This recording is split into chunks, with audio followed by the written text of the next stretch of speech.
What's up, everybody? It's Jaryn from Virtual Bike and Board, and this is a brand new Tarmac SL8. Everybody's pretty excited about this bike. Got leaked on the internet about 2 weeks before the launch date. Somebody definitely got in a lot of trouble for doing that, but it built up a ton of press regarding this bicycle, which makes me think that maybe it wasn't a leak. It was definitely a leak. This is an awesome bike. It's swanky. There's a lot of bang for your buck. The big talking points: specs, aerodynamics, weight, comfort, why they did what they did, how it's 16 seconds faster over a 40-kilometer time trial, and how it's 685 grams instead of 835 grams or something. But I really want to zoom in on a couple of features that I think are really cool about the new Tarmac SL8, because at the end of the day, bikes are so good these days. We're seeing little marginal gain refinements now every time a new bike gets launched. These little tiny details that are almost impossible to notice, and you look at it and you're like, really smart people making these bikes. So we will get right into it. This is Tarmac SL8. This is the Expert. It comes equipped with carbon frame, carbon seat post, C38 carbon wheels, SRAM Axis Rival ETAP group set with a power meter for $6,500. Not too shabby. It's a pretty robust group set for that price point. And then from there it goes up. There's like an $8,500 version, I believe it is. You can choose either Ultegra Di2 or SRAM Force. And then from there it goes to S-Works bikes, which is SRAM Red or Dura Ace. $6,500, like $8,500, I believe, give or take, a few $100, and then $14,000. And we're lucky we're bike riders because race cars are $350,000. And for a measly $14K, you can get the exact replica of Pro Tour bicycles. So we're lucky to be bike riders at the end of the day. This isn't that expensive. Aerodynamics. First things first, let's talk about this kind of whole part of the bicycle, because we're going to talk about the cockpit, which then leads into this thing, which is the speed sniffer. This is like the big new tech on the bike at the end of the day. Let's talk about this first. So this bike comes with handlebar and stem. It does not come with a one-piece integrated cockpit. It's cool how they spec these bikes out. You get this like kind of two-piece, there's two-piece spacers and stuff like that, but this steer tube also can get cut. The stem can get slammed, and then they give you the pieces like this little clean one-piece shroud that goes right there. All the parts, basically, if you were to convert it to a one-piece cockpit, because basically everybody that tries to buy one of these here at the bike shop, this bike shop, I'm going to tell them that they should upgrade to the one-piece cockpit anyways with the integrated cables. Although I do really like the hybrid integrated cables. That's maybe a video for another day. And that is going to lead me, I think, right into what I think is the coolest part of the engineering of this bicycle, which is this nose bump out in the front here, the fart smeller, as well as how they did the cable integration. I love cable integration. I think that's like one of my favorite things in the bike industry right now, the road integration. Because if you remember, last Tarmac launch, the SL7, there was a big recall. The way that the cables came up and through this little bump out here, there was a compression ring. That compression ring was made out of metal, and it was basically wearing on the cables. They were bending. Some bikes even had the steer tube snap, the carbon steer tube. Metal on a steer tube isn't a perfect match. What they did this time is, when Specialized does bike releases, they usually do like 2 mild and 1 wild. So clearly this is the mild, and then clearly this is for the children that didn't get enough hugs when they were kids. This is the wild. I'll get to the aerodynamic benefits of this bump out in a second, but the first thing I want to talk about is this little cable compression ring. So we got a fork with a much longer blade on the front of this fork. Aero, right? They really did put all their focus on this bike on the front end of the bicycle when it comes to aerodynamics, because basically what they're saying through a lot of research, they have their own wind tunnel, right? Through a ton of testing, they decided that the leading edge of the bike is the most important thing when it comes to aerodynamics. And then basically the back end of this bike, not to say that it doesn't matter, but there's so much, they call it dirty air after it passes through the leading edge because of our legs on a bicycle. Like, bikes are super hard to make aero because our legs are moving. It's not like a car where it's more of a static aerodynamic thing. This is dynamic. So there's dirty air that comes through here, and they basically want to have this leading edge be super smooth, and they want to just rush the air past once it's dirty. So longer fork blades, and then again, this bump out here. Fork, lower headset bearing goes in here. Fork, up through. And the biggest thing to notice is that this fork sits further back in the head tube. That allows this little bump out right here to project out the front, basically like the cone on the front of a fighter jet, to break through the air as cleanly and easily as possible. It slips through the air. From there, top headset bearing goes on, and then this is the genius part of it all. So the genius part of it all is this little plastic, we'll call it 3D printed compression ring that holds all this together, but you can also see these grooves right here, these little recesses. That's where the cables come up through the frame. Come on, compression ring. Up through the frame and then up through here into either your one-piece handlebar and stem or your multi-piece handlebar and stem.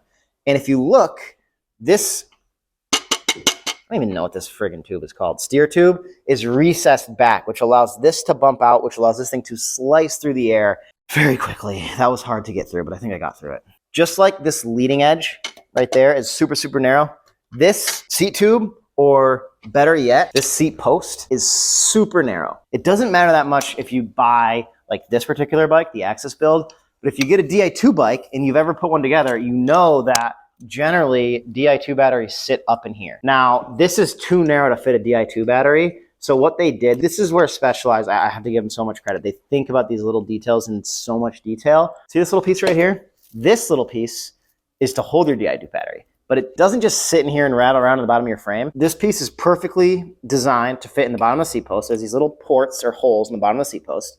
That goes in, you squeeze this together. Yes, I figured this out on my own. And then this perfectly snaps in there, you can hear it.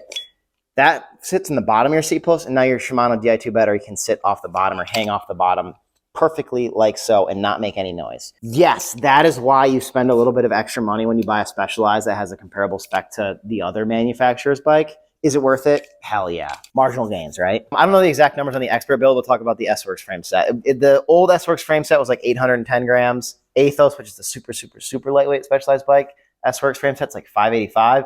The new S-Works Tarmac SL8 frame set in an S-Works in a 56 is 685 grams. It's like a 10+% decrease in weight.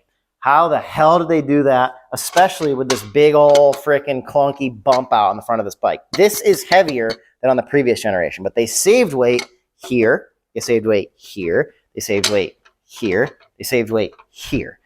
What do I mean by that? Every single tube, like they can't make them any shorter, right? It messes with the geometry of the bike, but they can make them thinner. How do they make them thinner? Well, they make them beefier where they need to be beefier, where the power transfer happens, like down in the bottom bracket, down in here. But where the actual tube is, the geometry of the bike, the triangle shape is strong enough to hold things together. They can shave things down here. I was looking at, there's this thing that everybody's talking about called the white papers, which again, are the PDF that I got of them are black, so I don't know why they're calling them the white papers, but they talk about basically carbon is such a unique property to build a bicycle out of because it's not just a tube that gets extruded, it's a pattern. The layup that I saw was pattern number 44. So not only did they decide on the geometry of the bike and all this, the other thing, once they actually have like the basics of the bike figured out, Specialized went through 44 iterations to get the layup of the carbon perfect so that it's stiff where it needs to be stiff, light where it needs to be light. Because again, at the end of the day, the Tarmac SL7 was a pretty swanky bike. I would hate to be an engineer that's like, okay, what's my job? Make this awesome bike better. It's like, how do you do that? But they did it through teeny tiny little engineering and design nuances. Layup iteration 44. I don't actually know how many iterations they went.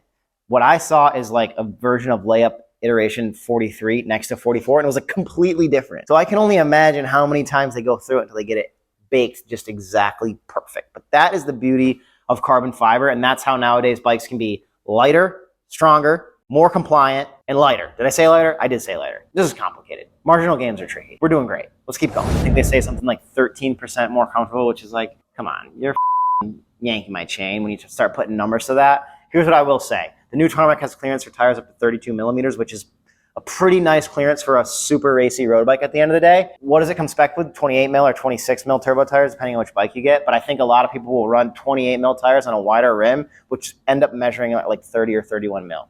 Totally fit in your bike. And if I was building it up, I would definitely put 28 mil tires on a big rim because I want to be comfy and I don't think you lose much speed. That's a conversation for another day as well. Little detail number like 575. See this little piece right here? It doesn't seem like this really matters that much. This little grommet that goes on the seat post. It doesn't really matter. A lot of bike manufacturers would sell the bike like this with no grommet. What do Specialized do? They make this perfect little rubber grommet that sits over the seat post and then just comes down here like so, and perfectly fits over to cover that because God forbid Aerodynamics, right? You remember that from the last video, the Athos video. But even just the way that it's manufactured where it like perfectly kind of squeezes into the frame, like it's just so clean, it's so nice. The other thing is that the stem on this bike has a stem that's kind of taken from the mountain bike world or how they're doing things these days, which, and I'm so happy they are because it's so much easier. Tighten the top two bolts all the way down until the faceplate is touching and then come to the bottom and torque the bottom bolts to spec. Whereas, you know, a lot of road bikes forever, you're like you put the faceplate over on the stem and you stuff the handlebars in there, you're like this one and then this one, and you're doing this like diagonal thing, and it never comes out right. It's like, oh my God, why are my bars bending?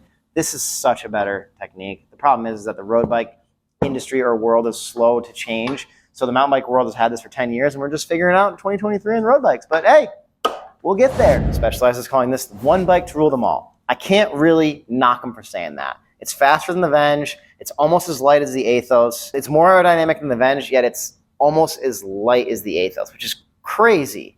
But the bike industry goes in waves. So clearly Specialized right now is leaning into the one bike to rule them all motto, which means 2 years from now, they're going to be leaning into you need a tri-bike and an aero bike and a climbing bike and whatever. And that's just how the industry goes. And part of that is to sell bikes. Part of that is because, again, how do you make this better unless you rip the script up and rewrite it, which I think is cool. It keeps things interesting. How do you get one? There's numerous different ways to get access to these bikes. I think the first thing I would do if I was a person and I was looking for one of these bikes and I didn't work for a bike shop and get to try out all the cool new stuff all the time is, I would go to my local bike shop and I would ride some bikes, right? That is the thing we always recommend here is like, get on some stuff, take it for a ride. From there, you'll start to learn what you're looking for, what you like, what you don't like, and you can kind of fine tune things to make it work. So I gotta go ride this bike.